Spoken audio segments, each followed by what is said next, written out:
A case has been sealed. But why is it still mentioned as a symbol of modern investigation? No intact body, only anomalies beneath the ground and silent data chains in the server. 12 years later, every procedure is revisited, every error scrutinized to the end. Radar saw what humans could not. DNA preserved what time wanted to erase. But the biggest question still hangs. What makes the truth not disappear? Even though everyone believes it has been buried, that night ended with Rosemary Thompson leaving the rusty anchor bar as snow fell thick enough to cover even the tire tracks on the road. The brown Jeep Grand Wagoneer vanished from the bar's lights in silence. No horn, no goodbye, only the cold wind scraping across the parking lot. The time is clearly recorded in the file, but that final moment was not fully witnessed by anyone. I still remember the chilling feeling when reading the first line of the report, the smell of old paper mixed with metal in the dim meeting room. There are cases that from the start show they will not be simple, and this is one of them, not because of the mystery, but because of what is missing right from the initial minute. The next morning, when Rosemary did not return home, Ethan Thompson, 14 years old, her only son, was the first to speak up, his voice on the phone recorded as trembling but clear, reporting to the police that his mother had gone missing after her night shift. A small detail, but one that determined the entire handling direction. Sheriff Arthur Sterling took the case and immediately assessed it as a high-risk situation to the harsh weather conditions. Thick snowfall that could conceal all traces and turn time against us. That assessment was not dramatic. It was just a conclusion based on experience and weather data. When the patrol team checked Rosemary Thompson's house, the scene was silent. Daylight shining through the windows, showing no signs of break-in or disturbance. Items in their original places, nothing rummaged through. And that neatness is sometimes more concerning than chaos, because it gives us no clear direction. Did the victim notice anything unusual? No answer in that house. Only the cold condensing on the floor and the sound of pens scratching on paper. The search teams were divided into grid squares within a 5-mile radius around Oakwood, a standard procedure, but requiring absolute discipline. Every footstep calculated in the snow. Every empty space marked then erased, with no results. How long had he stood there?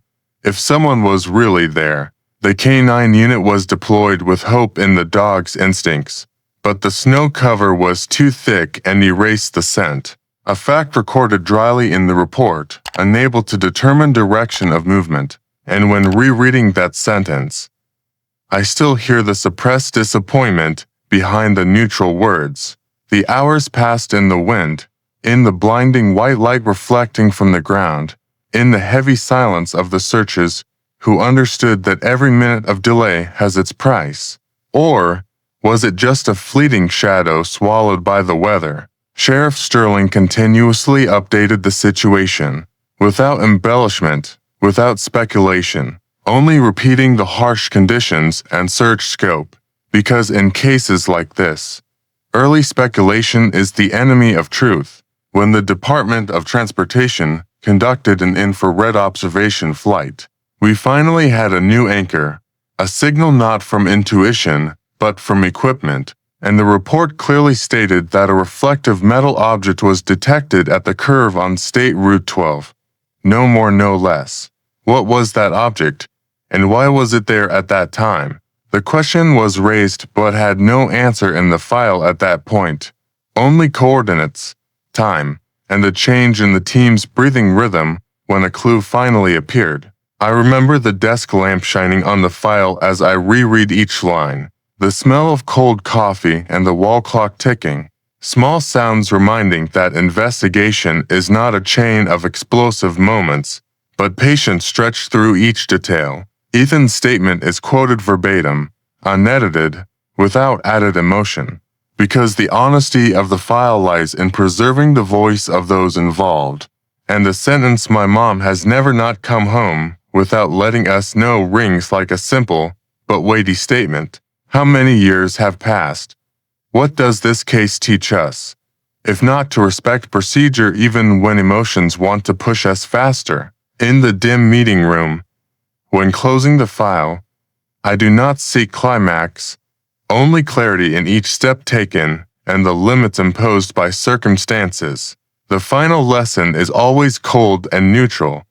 The truth only reveals itself when we persist with facts and accept that sometimes the silence of the scene is the biggest clue. The brown Jeep Grand Wagoneer was discovered sunk deep in the drainage ditch beside State Route 12, while the snow still had not stopped falling. The engine had been off for a long time. No warmth left. The metal ice cold under a thin layer of frost. The driver's door was ajar, just enough for the wine to blow into the cabin, creating a faint, steady, meaningless whistle. The keys were still in the ignition, a small detail, but one that made the entire scene abnormal. No signs of heavy impact, no alarm, only prolonged silence amid the white blanket of snow and the roadside trees. When I reread the first lines of the scene report, the smell of damp paper and cold rubber still seems to linger in this dim meeting room. The vehicle was found unoccupied, a fact recorded very briefly, but leading to a series of investigative consequences, because in missing persons cases, the vehicle is often the most honest narrator if you know how to listen. On the center console, a paper coffee cup tipped over, the remaining coffee frozen into a distorted shape, proving the time between stopping the vehicle and discovery was long enough for the temperature to do its work. Did the victim leave the vehicle in haste or just a second of distraction? Rosemary Thompson's purse was not in the vehicle, a detail circled in the file, because it was not on the list of commonly forgotten items, and its absence carries more possibilities than presence. Sheriff Arthur Sterling was the first to notice the vehicle heading south, completely opposite to Rosemary's route home, and he noted it in black ink, without emotional commentary, just adding a short sentence. Direction of travel inconsistent with routine, a sentence enough for investigators to pause longer at the vehicle. Flashlights swept over the snow-covered road, the light reflecting into blinding white patches, and in those patches, the forensics team recorded second set of tire tracks overlaying Rosemary's, a technical but important detail, because it opened the possibility of another vehicle stopping here, possibly a pickup truck as per the preliminary assessment in the report, though the word possibly was always placed correctly to avoid speculation beyond facts. Did that vehicle appear before or after the Jeep sank into the ditch? Mud samples on the vehicle's side. Fabric fibers caught on the door edge. Entire marks were collected carefully. Sealed undercodes from SCA1 to SCA14. Each evidence bag recorded with time, collector, weather conditions, a dry procedure, but the backbone of any serious investigation. The scene was protected with a temporary tent to prevent further snow damage to remaining evidence, and inside that tent, sounds were different, wind blocked, only footsteps crunching on packed snow and the steady breathing of those working in the cold, who had stood here longer than we thought. I still remember the feeling when rereading Sterling's note on the vehicle's direction, not because it was immediately decisive, but because it showed the importance of understanding the victim's habits before any hypothesis. In the file, no line describes panic, no words about violence, only scattered details that force us to place them side by side and wait for them to speak for themselves. Is this scene's silence random or intentional? The spilled coffee cup, key still in, door ajar. All signs of an unfinished action, a sequence cut short, and an investigation. Such sequences are always noteworthy. I have told the next generation many times not to rush for big answers when small questions aren't yet properly asked, because overlooking one detail like the vehicle's direction or an overlapping tire track, the whole picture shifts. How many years have passed? We still relearn this lesson from old files. When closing the document stack, I do not see a climax here, only a scene handled by proper procedure, where each piece of evidence was protected from snow and from human haste. The final lesson of this incident, as I still note for later readers, is to let the truth reveal itself through details and discipline, because investigation needs no noise, only cold precision. 11:47 p.m. is marked by a blurry frame on the Oakwood Quick Mart gas station security video, where Rosemary Thompson pulled up under the cold fluorescent lights. The only sound left in my memory is the steady, indifferent hum of the camera running, capturing the last confirmable movements. The coffee cup placed on the counter. Transaction quick. No signs of hesitation. 5 minutes later, the vehicle left the station at 11:52, heading toward Silver Lake, a direction clearly recorded in the file without any commentary. When rereading these timeline lines in the dim meeting room, only the desk lamp shining on the old file, I realized these were the final minutes where the truth was still intact, untouched by speculation. The investigation team began by reconstructing Rosemary Thompson's route based on statements from colleagues at the Rusty Anchor Bar, who clearly remembered the night shift ending normally, no arguments, no changes in routine, and the sentence she left the bar as usual quoted verbatim, without addition or subtraction.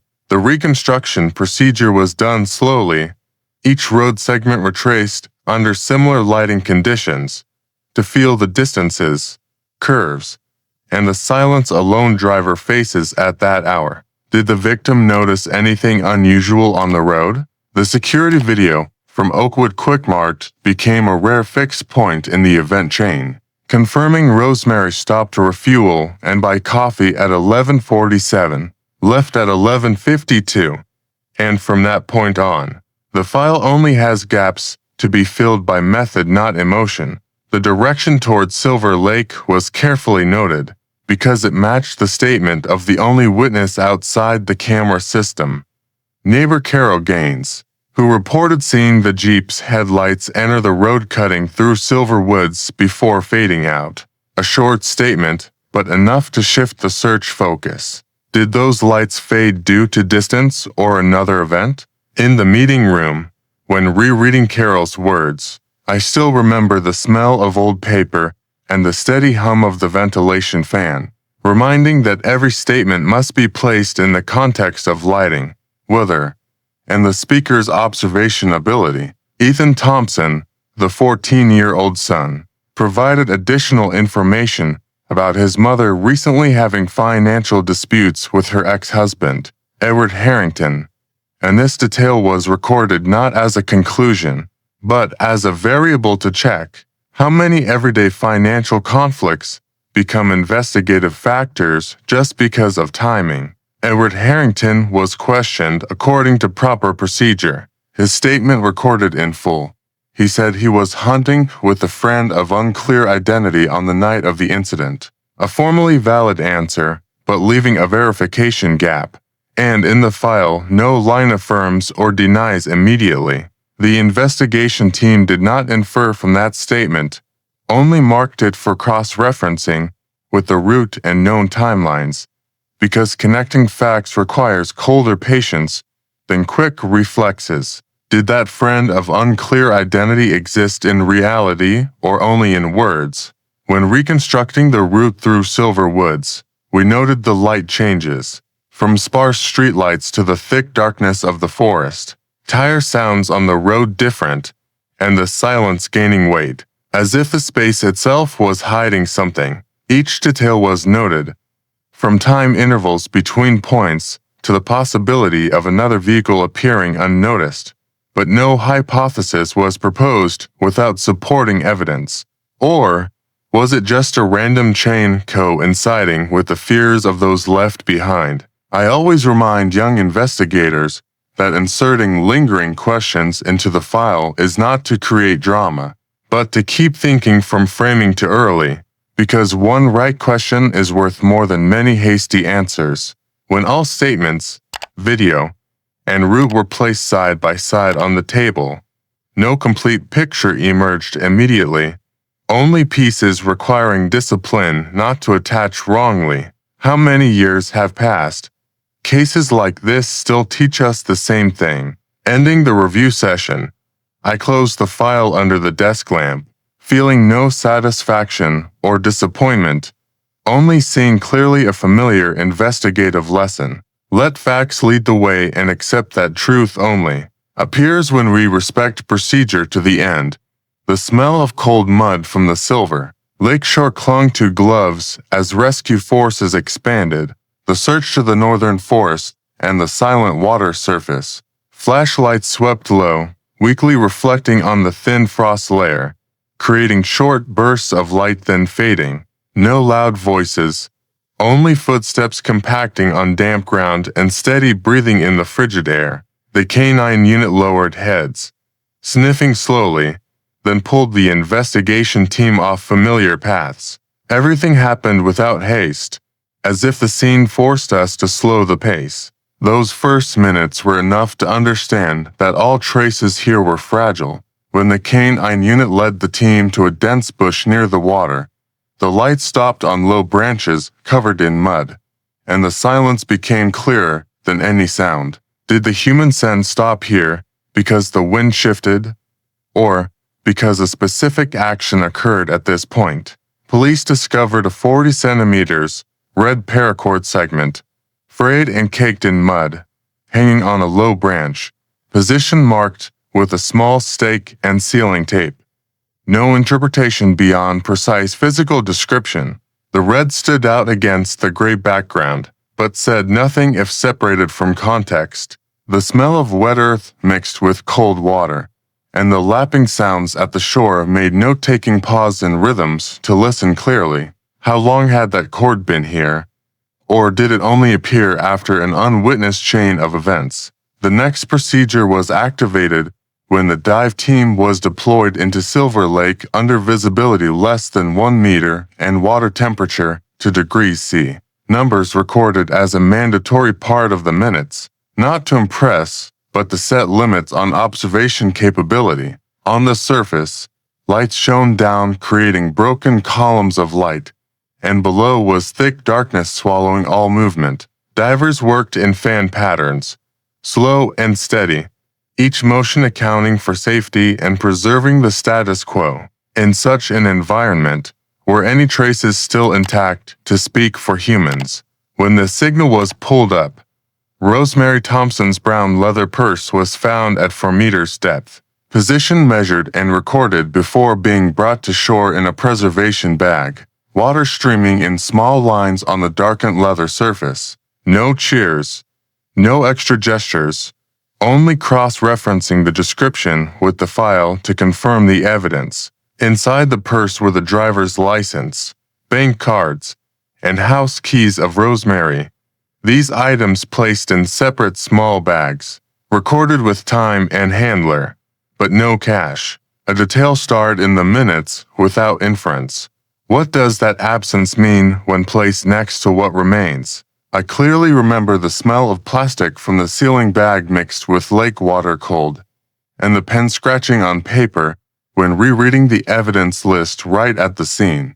All items from Silver Lake were sent to the Burlington lab for fingerprint and biological trace analysis. Transport route fully documented to ensure chain of custody uninterrupted, because just one small gap, evidence value could be lost forever. In the waiting hours, the scene was kept intact, temporary shelter tents still standing against the wind, and the watch team unchanged, because discipline at this stage is more important than any speculation. I often remind that asking questions is not for drama, but to keep thinking open and neutral. Do these evidence items say more went together? Or are they just loose pieces needing more time? Light gradually weakened as dusk fell, and the water sounds became the only background, steady to the point of discomfort. There are investigative moments that do not allow us to advance, only to stand still and protect what we have. How many years have passed? That still does not change. When the file was updated and temporarily sealed, I looked back at the code list, positions, times, and recognized the familiar lesson. Truth does not emerge from emotion or hunch, but from persistently maintaining procedure and respecting every small detail. The outcome of those search days is not in the story I tell today, only the method left as a cold standard. The report from the Burlington lab was placed at the front of the file stack, paper slightly curled from moisture, printed letters clear and cold. Dr. Elizabeth Thorne reported that the environmental DNA samples collected had degraded heavily due to prolonged exposure to lake water. No fingerprints or stranger DNA were found on the purse and red paracord segment. Those conclusion lines were not long, but they closed many investigative directions at once. In the dim meeting room, under the solitary desk lamp, the smell of old paper and ink blended. I understood that from this point, the case would shift to a different phase, slower and harsher. The lack of usable biological traces was not failure. It was just confirmation of evidence limits in real conditions, and those limits forced us to rely entirely on the recorded sequence of actions. When the Burlington results were sent back, the investigation team deployed surveillance on Edward Harrington at his residence in Stowe, a step done quietly, without notification, without public pressure, because any deviation now could lose what little remained. The surveillance was logged by shift, exact times, vehicles parked at a distance sufficient to avoid notice, and silence became the familiar working tool. Does a person knowing they are watched change behavior enough to reveal something?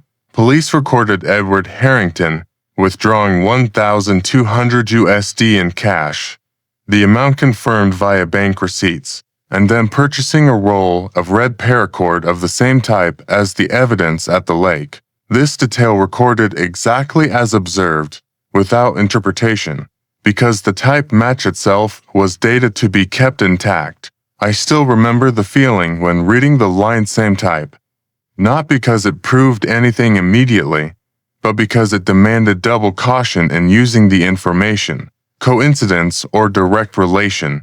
The boundary between the two is very thin. In subsequent surveillance reports, Edward Harrington sold his Chevrolet pickup to someone in Tacoma and left the Oakwood area for Portland. Transactions confirmed by valid paperwork, times and locations clear. No concealment behavior recorded in the file. That departure was recorded as an event, not a conclusion, because geographic movement alone does not constitute a crime. Did he leave for personal reasons or to avoid something? Such questions were raised in closed meetings, but never entered the official report without supporting evidence. I often tell young investigators that our task is not to fill gaps with assumptions, but to keep those gaps clearly marked so no one accidentally steps wrong. In that context, the prosecutor's office refusing to issue a search warrant for Edward Harrington's home due to lack of direct evidence was a predictable outcome, but not therefore easy. This decision was recorded in dry legal language, emphasizing that current facts had not reached the necessary threshold. When rereading that decision, the wall clock in the meeting room seemed louder, each tick reminding that time always sides with decay rather than truth. No fingerprints, no stranger DNA, no search warrant. Everything had to stop at surveillance and recording. How many times in a career have I seen cases held in this state? The answer is not in numbers, but in the familiar feeling of accepting legal and scientific limits at once. In the file, Dr. Thorne's words are quoted verbatim, unedited, as a reminder that science only answers within the range samples allow. And when samples are silent, we must be silent too? Does that silence say more than what we want to hear? When closing the document stack, the desk lamp shining on the worn cover, I do not see an ending, only a chain of actions performed by proper procedure and stopped at the right place. The lesson left for the next generation is very simple and cold. Investigation does not always lead to conclusion, but it must always stop when evidence does not allow going further. At the end of December 1998, a red seal was stamped on the case file cover, and the official investigation was suspended. The decision document stated briefly, classifying the case as an unsolved missing person. No voices of protest in the meeting room that day. Only the sound of papers rubbing together and the smell of fresh ink. Fluorescent lights shone straight down on the table, exposing each cold line as cold as the conclusion itself. When the file was placed in storage, no one said another word. The silence at that moment carried the weight of limits we had to accept. In 1999, the case file was digitized and archived at the Burlington Evidence Center with identifier 98RC142, a seemingly indifferent string of characters, but one that became the sole address for the entire investigative memory. The digitization process followed proper procedure, each page scanned, each scene photo tagged, and the smell of old paper gradually gave way to the steady hum of computer fans. When facts are transferred to digital form, do they retain their original weight? In subsequent years, periodic checks in 2004 and 2009 were conducted, confirming the evidence containers remained intact, sealed, seals untorn, signatures clear, and this was recorded in emotionless technical language. I still remember the feel of touching those cold metal boxes, hearing the click of locks echoing in the quiet storage room, where lighting was always just enough to read the labels, but not enough to dispel the sense of time settling. Each such check was not to find something new, but to ensure that if one day we needed to return, we would not have to start from loss. How many years have passed? What meaning does this patience hold? In 2010, when the cold case unit was established, a different rhythm appeared in the meeting room accustomed to waiting, and Detective Sarah Jenkins was assigned to handle File 98RC142. Jenkins brought no promises, only a slow way of reading the file, page by page, as if listening to old voices compressed between the lines. In her first note, she proposed applying modern strDNA analysis technology, a technique not available in 1998, and the proposal was written in neutral tone, not claiming it would change the outcome, only opening a possibility.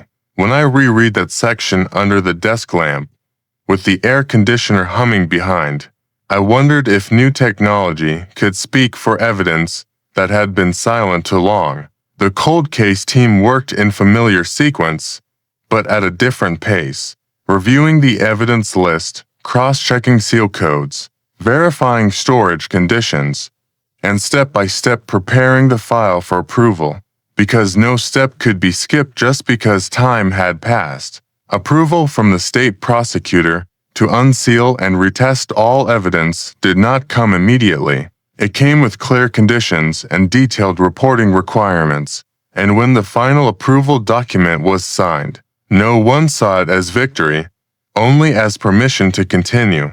When the seals were broken, the smell of old metal and dry storage air escaped, and in that moment, the past seemed to return more intact than any personal memory. Do these samples still hold anything that was never read correctly? Jenkins noted each operation, each change in evidence status, because in cold cases, the smallest error can nullify years of effort. I observed that process with familiar caution, realizing that investigation is not just finding answers, but protecting the right to ask questions within legal and scientific bounds. Sometimes, amid the quiet preparations, I heard myself wondering if this return was due to technical progress or because we were never truly ready to close it. File 98RC142 was placed back on the table, thicker with new appendices, but its spirit remained the same. No added tragedy, No reduced initial emptiness. Questions noted in the margins. Not to guide conclusions, but to remind that every assumption must await confirmation. Is this waiting the hardest part of the job? When the cold case unit completed the unsealing procedures and transferred evidence to the new testing phase, I closed the file stack, the desk lamp reflecting on the worn cover, and recognized the familiar lesson still held full value. Investigation does not always end with a solution, but it can only continue when we respect time, procedure, and the limits of truth. In 2004, in the dim meeting room with only the desk lamp shining on an old file stack, the protocol to unseal containers A to 14 and B to 14 was performed slowly, precisely, without a single extra motion, no loud voices, only the light touch of metal and the steady breathing of those doing their job correctly. The smell of old paper and sealing plastic mixed, creating a sense of compressed time. What remained from 1998 was not memory, but evidence, and evidence, if handled correctly, always tells the truth in the coldest way. Detective Sarah Jenkins and technician Mark Everly stood facing each other, checking each seal according to the protocol clearly recorded in the file, because just one small discrepancy could void all legal value. When the lids were opened, the desk lamp reflected on the purse, the red paracord, the ceramic cup, and a small bag containing a few hair strands found on Rosemary's back seat in 1998. Those silent objects became the center of the room, as if they had waited too long for this moment. I still remember Mark's quiet words, quoted verbatim in the minutes, seals intact, no signs of tampering. A short sentence, but enough to confirm the chain of custody unbroken, and from there, every next step gained meaning. The samples were re-recorded in condition, photographed, renumbered, then transferred to analysis, where Dr. Maria Rodriguez extracted DNA from the hairs and red paracord segment using STR technology, a process allowing no emotion, only standard operations and data. In the lab, even white light, the soft hum of machines, and the familiar chemical smell created a space separated from all external speculation. There, the question was not who did it, but what the data says. Did the victim notice anything unusual when those hairs remained on the back seat? Or was it just a detail overlooked for years? Dr. Rodriguez worked with high focus, each STR step carefully noted, because any error would lead to wrong conclusion, and wrong conclusion cannot be fixed with apology. When the results appeared, DNA on the red paracord matched completely with Edward Harrington's profile in the 2004 criminal database. The number appeared without drama, pure data, but enough to change the investigative direction. The system calculated random match probability at 1 in 480 billion, a ratio that in this profession, we understand clearly. It does not eliminate all possibility, but narrows reality to an undeniable level. How long had he stood there, leaving trace on the red paracord segment? Or was that presence only confirmed after enough time passed for emotional hypotheses to collapse? I reread the technical report, each dry line, and realized no word was extra because each must stand in court. A summary report was sent to the prosecutor's office, establishing Edward Harrington as the primary suspect, and in that moment, no one in the room celebrated, because this was not victory, but a correct step in a long process. I remember the final note in the file, conclusion based on physical evidence and scientific analysis, sounding like a reminder for those who come later that emotion has no place in conclusions. How many years have passed? What does this case teach us?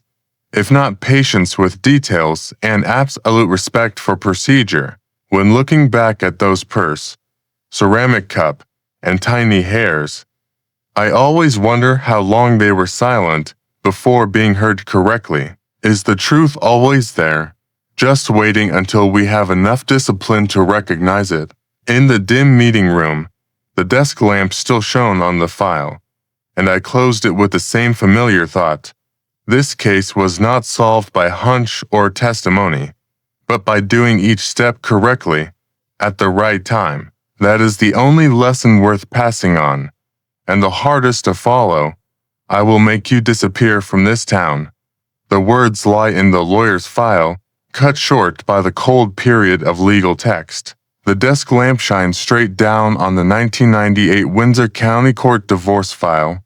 Paper yellowed, edges slightly curled from time. No other sound but the slow turning of pages and the steady breathing of the reader. The smell of old paper mixed with dried ink creates a heavy feeling, as if the room is holding the past. Detective Sarah Jenkins started from there, from emotionless lines, but containing enough conflict to sustain a major case. The file clearly states Rosemary Thompson was awarded ownership of the Oakwood house and custody of the child by the court, a decision Edward Harrington opposed vehemently. And just the phrase opposed vehemently in the document is enough to raise questions for any investigator who has read hundreds of similar files.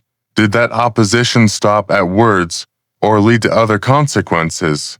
When interests were officially severed, Sarah checked each page, each confirmation stamp, ensuring no procedural detail was missed, because in investigation, carelessness often starts from things assumed obvious.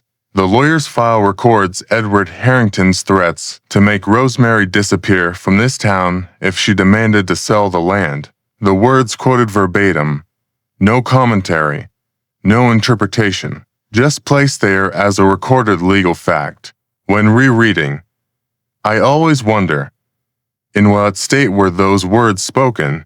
And did the listener at the time sense their seriousness? The light in the meeting room unchanged, but the air seemed thicker when Sarah moved to the financial reports section, where numbers lined up neatly, more indifferent than any threat. The report shows Edward Harrington in serious debt and dependent on the disputed assets, a dependence shown through loans, financial obligations, and accountant notes, all dry but consistent. When motive is illuminated by numbers, emotion is no longer needed, only the question of how much desperation a person can accept. Did financial pressure narrow all other choices, or was this just one of many overlapping factors? Sarah did not answer for the file. She only marked, cross-referenced, and kept information order, because the investigator's task is not to judge, but to clarify connections. The next part in the document stack is the police report recording a disturbance at Rosemary's house in October 1998 when Edward arrived to retrieve personal items, an event described briefly, by template, without embellishment, no serious injuries. Parties requested to maintain order. The familiar line appears as in many other reports, but placed in the context of ownership dispute and prior threats, it carries different weight. When Edward appeared at that house, how prepared was he mentally, and what did Rosemary anticipate? In the meeting room, the air conditioner hummed steadily, creating stable background sound for rereading scattered pieces, and that stability helps the reader not get carried away by speculation. Sarah Jenkins compared times, cross-checked locations, verified signatures, because just one mismatched detail could collapse the entire chain of reasoning. Or was it all just coincidence of common conflicts in tense divorces? I remember pausing quite long at the section on land sale rights, because ownership is not just asset, but the final leverage in a broken relationship. When Rosemary was granted that right, Edward lost what the financial report shows he was clinging to, and that loss was recorded not by emotion, but by negative balance. How many times in the profession have we seen legal conflicts escalate just because of a decision correct by law but wrong in timing? Sarah noted in the margin, not to conclude, but to remind that every factor must be placed side by side, none existing alone. The room still dim, the desk lamp still fixed, and the file stack lay still, as if waiting for someone patient enough to read through without haste. When the story is retold to the next generation, I always emphasize that this case did not start with the scene or evidence, but with paperwork, recorded words, and numbers that do not lie. The lesson here is simple and cold. Trust the file, the procedure, and let truth reveal itself when all pieces are placed correctly. The sound of the ground-penetrating radar probe scanning slowly under the old pine tree roots, steady and dry, was the opening sound for the phase when the file no longer lay still on the shelf. The desk lamp in the dim meeting room reflects the steady breathing of the narrator when rereading the survey order for the old Harrington family farm in the Bristol area approved by Detective Sarah Jenkins. No emotion in the administrative words, only sequence and responsibility. The imagined smell of damp earth and pine resin seems to cling to the paper edges, though the scene exists only in memory and report. Prolonged silence before the decision was signed. And from there, everything advanced by procedure. The forensics team deployed GPR by protocol, each skin line overlapping, and the screen displayed an elliptical anomaly at 1.8 meters depth, right under the tree that had stood there for years. The phrase elliptical anomaly quoted verbatim in the minutes. No inference, no premature conclusion. I still remember the moment reading the number 1.8 meters.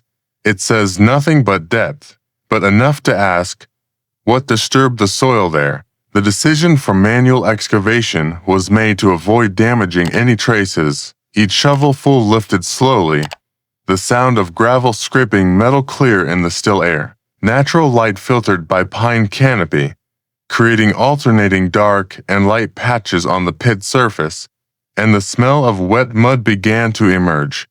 Distinctive, unmistakable. Denim fabric fragments appeared first, darkened by mud, then winter clothing insulation material. All recorded, photographed, sealed in discovery order. No one speaking more than necessary. Or was this just remnants of a buried object, and we are assigning too much meaning? That question passed, but procedure did not allow stopping. Beside the fabric layer, a human finger bone fragment was discovered. Small, detached, enough to shift focus from survey to evidence preservation, and the minutes clearly note its relative position to the fabric layer. Every centimeter, no other description beyond morphology and condition, because investigation needs no extra words. The bone sample was transferred to the lab for mitochondrial DNA analysis, method chosen suitable for sample condition and comparison purpose. Everything recorded in technical file. I reread this section and wonder, how many times has truth lain in such small things, waiting for the right question? Dr. Jennifer Vance conducted the analysis and confirmed the DNA sequence from the bone fragment matched completely with the control sample from Ethan Thompson, the victim's son. The phrase complete match stamped confirmed. No ambiguity. The light in the meeting room at that point seemed slightly brighter, not from emotion, but because a procedural turning point was activated. When the biological link was established, the file could no longer remain in its previous state, and the reclassification decision was drafted. Is more evidence needed to change case classification? Or is one match sufficient by law? That question was answered by procedure, not debate. The case was officially reclassified from missing person to homicide investigation with victim Rosemary Thompson. The words written straight, without flourish. Like every other serious decision in the profession, silence enveloped when I read to this point. Only the soft sound of page turning and steady breathing, because everything after must follow a different standard. Looking back at the entire event chain, from survey order to mtDNA result, I always remind those who follow that no step was random, each operation leaves trace. Did we miss something before? Or has patience finally been rewarded? The dim room does not answer, but the file does, with cold words. The lesson of this case is not in climax, but in adhering to procedure and accepting when truth forces us to change direction. In investigation, truth does not need emphasis. It only needs correct and timely confirmation. Arrest warrant number WCO for 19-00 lies flat on the table. Paper edges stiff and cold under the sole desk lamp in the dim meeting room. The moment of signing the warrant not emphasized by emotion, only by stamp and firm signature. No interrupting voices, only the rustle of paper when the file is opened. The smell of old paper mixed with dried ink reminds that everything has reached an irreversible threshold. From that minute, the next steps are no longer speculation. The task force coordinated a raid on a remote wooden cabin by the Columbia River, where Edward Harrington was in seclusion, and the scene report begins with concise, neutral sentences. The road to the cabin not described poetically, only noted as remote, enough to explain the need for coordinated forces. When the cabin door was approached by proper procedure, no unusual sounds recorded, only the prolonged silence of wood and distant river flow, daylight filtering through wood gaps, creating thin streaks on the floor, where the team seized a folding knife with brown stains and a roll of red paracord on the wooden shelf. Everything placed in evidence bags by discovery order, the stains recorded by descriptive terminology, no assigned meaning, because the scene demands precision before conclusion. I reread this section and wonder, in such a closed space, what does the silence say? Detective Sarah Jenkins continued checking the cabin kitchen area, where drawers were opened under flashlight, and found receipts for paracord and fuel purchases from 1998 hidden in the kitchen drawer. The detail from 1998 underlined in the report for temporal relevance. The smell of damp wood and old fuel oil noted as context, not to impress, but to complete the scene picture. Or was hiding receipts just a habit of keeping papers, and we are looking too deep? That question has no place in the minutes, but it exists in the reader's mind. Edward Harrington was arrested on site and transported to the police station for transfer processing. Procedure performed in proper order. From reading the warrant to recording transport time, no resistance recorded, only steady lines about escort and handover. In the interrogation room, fluorescent light colder than the desk lamp in the meeting room, and the recording device started running, marking another phase of procedure. Edward Harrington denied all charges and stated he killed no one. The words quoted verbatim, in quotation marks like every other statement, the voice in the transcript not described emotionally, only content, because emotion is not evidence. I paused longer than usual at that denial, not because it is rare, but because it always appears right on cue. Do all denials carry the same weight before the file?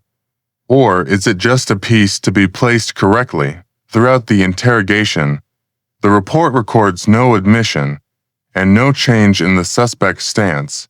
The light sound of chair scraping, page turning, steady breathing of those in the room mentioned his audio context, enough to imagine the dry and tense atmosphere of a prolonged session.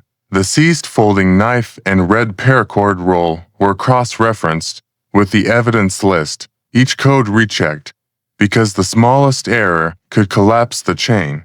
I often ask new professionals, when facing such a firm denial, what keeps us steady? The answer lies in procedure, not in feeling.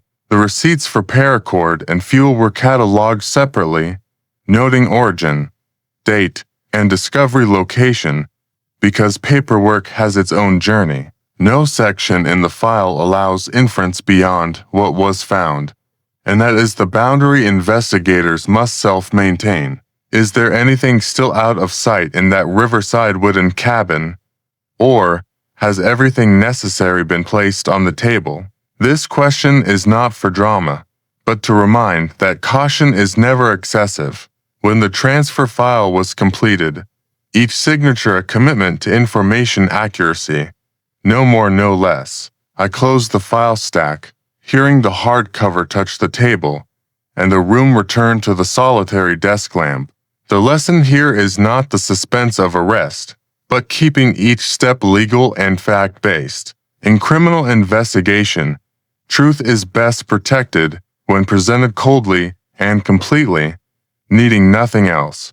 The STRDNA chart was placed in the center of the metal table, the cold columns of numbers reflecting the fluorescent lights in the sealed interrogation room. Sarah Jenkins did not raise her voice, only pushed the document stack forward, letting the silence speak for itself. No table pounding, no extra gestures, only the light sound of paper touching the table surface and the steady breathing of those present. Time in that room passed slower than usual, as if every second had to be recorded. Edward Harrington sat opposite, back against the chair, eyes not leaving the chart.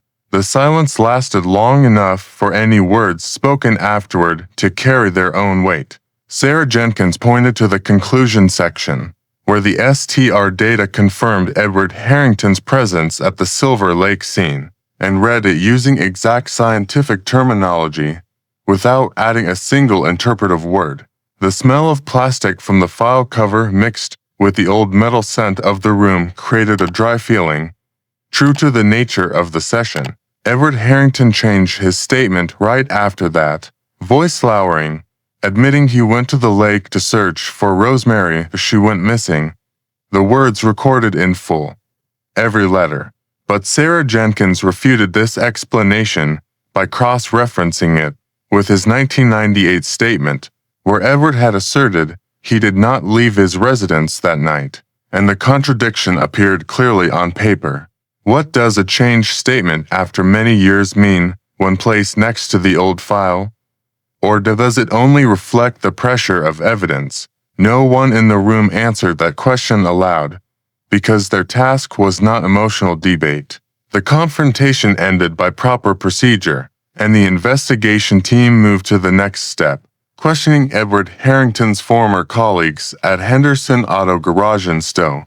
The garage space was described with the sound of old machinery and the smell of oil. Familiar elements, but enough to set the context for statements. Garage manager Harold Wentz sat opposite the investigator with hands clasped, eyes looking down at the table, and stated that Edward Harrington had once said, "She won't be able to stop me anymore," before Rosemary went missing. The words recorded verbatim, in quotation marks, no analysis, no inference. When rereading this line, I wonder in what context it was spoken, a moment of frustration or a thought nurtured for long. But the file does not allow answering for the witness. Technician Steve Harrington, no blood relation to Edward, reported that Edward had joked about Rosemary running off with someone else to lighten the load. Tone described as half joking, half serious. How much weight can a joke carry when placed in the event chain? And does it reflect desire or just loose words? That question was left blank, because the investigator's task is to record, not judge. The statements were minuted separately, cross-checked for time, location, and relationship to the suspect, every small detail verified. Meanwhile, the telecommunications file was opened, printouts from the old system emitting a faint ink smell, confirming to calls from Edward Harrington's home to Rosemary's number on the night she disappeared.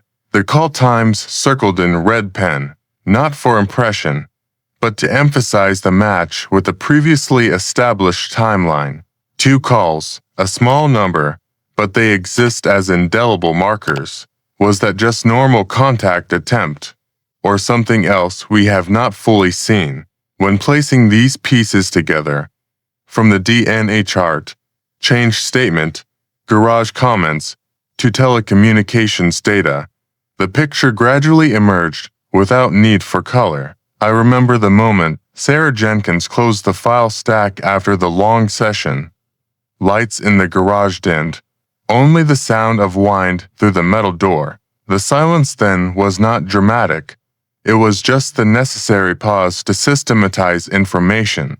Investigation is not finding an explosive moment, but patiently placing each fact in its correct position. Is there a seemingly harmless detail that is actually key?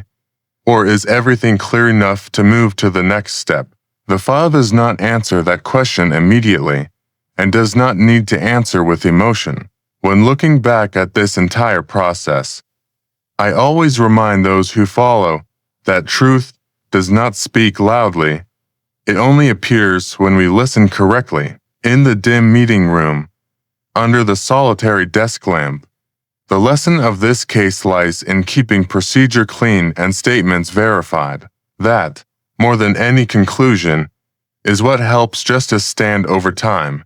The 148-page prosecution file lay still under the desk lamp, spine worn from being flipped too many times. Each page carried the smell of old paper and dried ink, the scent that only appears when time is compressed in a document stack. Detective Sarah Jenkins closed the file cover after the final review. No expression, no lingering on any line. The number 60 to evidence items was typed clearly on the summary page, like a cold inventory list. Outside the meeting room, the building hallway was quiet enough to hear the old air conditioner running steadily. Nothing in that moment suggested victory or ending, only the handover of procedure. Prosecutor William Baxter received the entire file and officially filed first-degree murder charges at the Burlington Superior Court. Action recorded by proper procedure. No off-topic comments. The trial opened on November 7, 2010, under Judge Margaret Halverson, who read the opening decision in an even and clear voice. No emphasis, no slower than necessary. The courtroom had the smell of old wood and paperwork, white light reflecting on the long table where parties sat opposite, creating a truly neutral space. The prosecution began by presenting the case structure, calling it the concealment triangle, connecting three identified locations in the file: the vehicle abandonment site, the paracord disposal site, and the burial site. Each point marked on a large printed diagram placed before the jury. No excessive illustrations, only straight connecting lines and brief notes. What can a geometric structure say about human behavior? Or is it just a way to organize data for easier understanding? The prosecutor did not answer that question. He only sequentially read the timelines and linked them to each sealed, tested, and confirmed evidence item. When it was the defense's turn, Attorney Robert Sterling stood, voice calm, arguing that the DNA evidence could have been contaminated due to prolonged storage over many years. This argument presented by standard, no personal attacks, no direct denial of results, only raising the possibility of error. Does time have enough power to blur scientific accuracy? Or is it the very factor testing reliability? The question hung in the courtroom, no one reacting emotionally. Experts were called in order. Maria Rodriguez appeared at the witness stand, presenting the testing procedure, cross-contamination controls, and lab standards, each step described clearly. No extra terminology. Jennifer Vance followed, explaining genetic data stability and confirming accuracy of the performed tests. Testimony recorded verbatim. No heated arguments, only comparison between hypothesis and procedure. When is evidence called absolute? And who has authority to confirm it? The jury listened in silence, pens down on the table, eyes moving between diagram, documents, and speaker. 4 consecutive trial days passed in steady rhythm, each day ending with the clerk organizing papers and courtroom lights dimming gradually. No noise, no explosive moments, only accumulation of information. When closing arguments ended, the jury began closed deliberation, the meeting room door closing gently, leaving the courtroom empty with chairs in straight rows. In that quiet, I recalled the entire journey of this file, from initial thin papers to the current thick stack. How many layers of time passed for a case to be placed on the scales of justice, and how many small details had to remain intact to not skew the result. In this work, we do not seek personal satisfaction, nor predict verdict without official conclusion. The only thing maintained is procedural neutrality and accuracy of each step. When the meeting room lights turned off completely and only soft footsteps echoed in the hallway, the case lesson lies in science and procedure not replacing each other, but coexisting to check each other. That is the only way for truth to be placed in its correct position, no matter how much time has passed. The sound of rustling paper echoed as the clerk stood, and the entire courtroom fell completely silent in the moment before the verdict was read. The jury declared Edward Harrington guilty of second-degree murder. Voice even, no emphasis, no fluctuation, no murmurs, only heavier breathing in the sealed air. Fluorescent lights shining down on the defendant's table revealed every old scratch on the wood surface. I saw there not a climax, but the end point of a long procedural chain. Everything proceeded in order, exactly as the file had led. Judge Margaret Halverson received the verdict and sentenced Edward Harrington to 25 years imprisonment at the Vermont Department of Corrections. Sentencing reads slowly, clearly, without adding any personal comment. When the wooden gavel struck, the dry sound rang then faded, leaving a strange emptiness in the courtroom where no one appeared satisfied or disappointed. Is that the feeling justice usually brings? Or dust fatigue after a prolonged process? Edward Harrington was led out by proper procedure. No resistance, no further words, and the door closed behind him with a soft sound.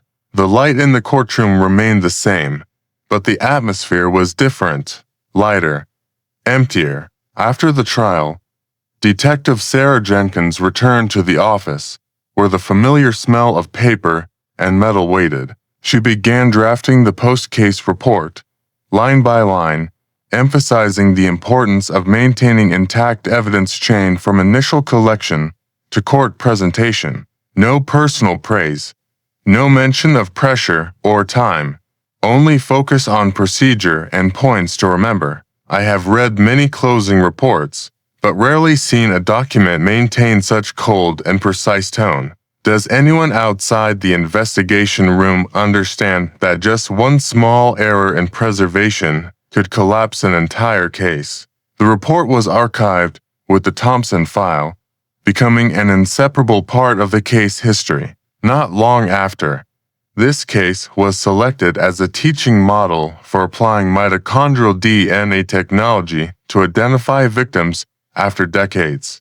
The classes did not discuss emotional loss or personal motive, but analyzed how bone samples, fabric fibers, and genetic data were processed, cross-referenced, and confirmed under limited conditions.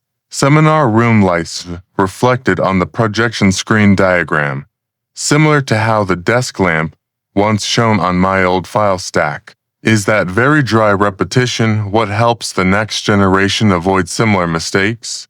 The State Judicial Conference recognized this as an important precedent for prosecuting cases without intact bodies, a decision recorded in minutes, with tight and neutral language. No one mentioned the victim's name with pity, but the name Rosemary Thompson remained present in every analysis line. I recall the cold case meetings, where silence lasted longer than words, and every small detail was examined thoroughly. How many cases were forgotten, lost for lack of patience, and how many truths lay silent because no one returned to check. Forensic experts, when asked, noted that the cold case team's persistence helped restore justice after 12 years. A brief comment, but enough to close the story. No one called it victory, because in this profession, victory is not a fitting concept. What remains is a system that functioned correctly, from lab to courtroom. When I sat alone in the dim meeting room, desk lamp shining on yellowed pages, I did not seek emotion in those lines. I only saw a clear lesson. Time can fade memory, but if evidence is preserved intact and science applied at the right moment, truth can still be brought to light. Justice does not come quickly, but it comes when procedure is absolutely respected. The storage vault door closed with a dry metal sound, echoing off the cold concrete walls and fading completely. The desk lamp on the file surface cast light on a thin layer of dust, enough to clearly see the code 98RC142 printed black on the ceiling label. No more footsteps, only the smell of old paper and clean metal. That moment marked the permanent sealing of all physical evidence from the case in specialized metal boxes. I sat back, recording the final details as a professional habit never abandoned. The file was transferred to the area for resolved cases, shelf D14, vault number 5, a fixed, precise position, no room for ambiguity. When opening the technical appendix completed by Sarah Jenkins, I saw her notation style similar to how we did in those long nights. Each ground-penetrating radar operation step, each genetic analyzer parameter, all framed in dry and verifiable language. In the report there was a brief quote, using Radon 6.0 software to analyze subsurface anomalies at Bristol Farm, words without emotional emphasis, only noting the method. Does anyone still remember the smell of damp earth in the initial checks? Or only the indifferent data lines remain? The DNA data was listed clearly, all backed up at the State Department of Justice Data Center for future cross-referencing. An insurance layer for truth against time. I reread the note on completing the technical appendix, where Sarah Jenkins emphasized the importance of maintaining intact evidence chain. Though here it was only a postscript conclusion, but still needed reminding. Those words echoed in my head like professional reminders. No detail is superfluous. No step can be skipped.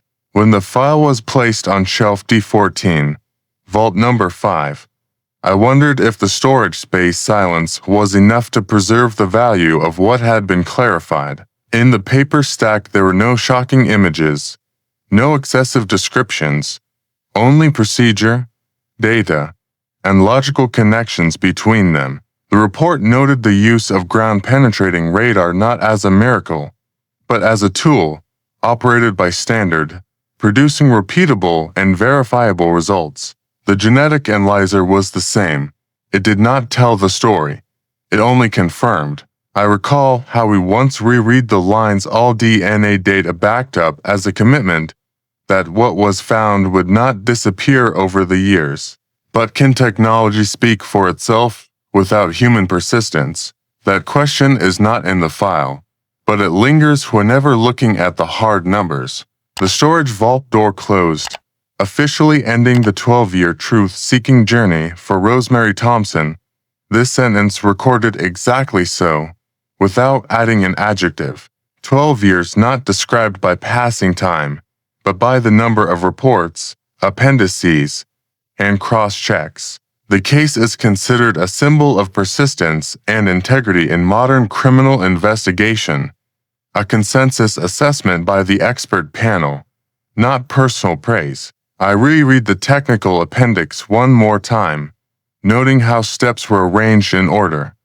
No omissions, no reversals, because that very order creates reliable results. Was there any moment throughout the process where we allowed ourselves to doubt the method, or only how it was applied? In the sealed meeting room space, the soft sound of page turning was clearer than breathing. Each permanently sealed metal box contained not only evidence, but the responsibility of those who had touched it. When the file was archived, it did not disappear. It shifted to a waiting state, waiting for teaching, cross-referencing, and reminding. Sarah Jenkins had completed her part, the technical appendix proof that technology only realizes value when placed in an honest procedure. I wonder, without that consistency, where would the data lead us? In the final lines, no emotional closing, only confirmation that every step was completed by standard. The desk lamp dimmed gradually, the meeting room sank into darkness, and I knew that this case's lesson lies not in the outcome, but in how we reached it, through persistence, precision, and absolute respect for truth. If you found this story meaningful and want to continue hearing cases told with deep analysis, please leave a like and subscribe to the channel. Your support is the motivation for me to keep bringing you real stories, life lessons, and journeys in search of justice. Thank you for listening to the end, and I'll see you in the next cases.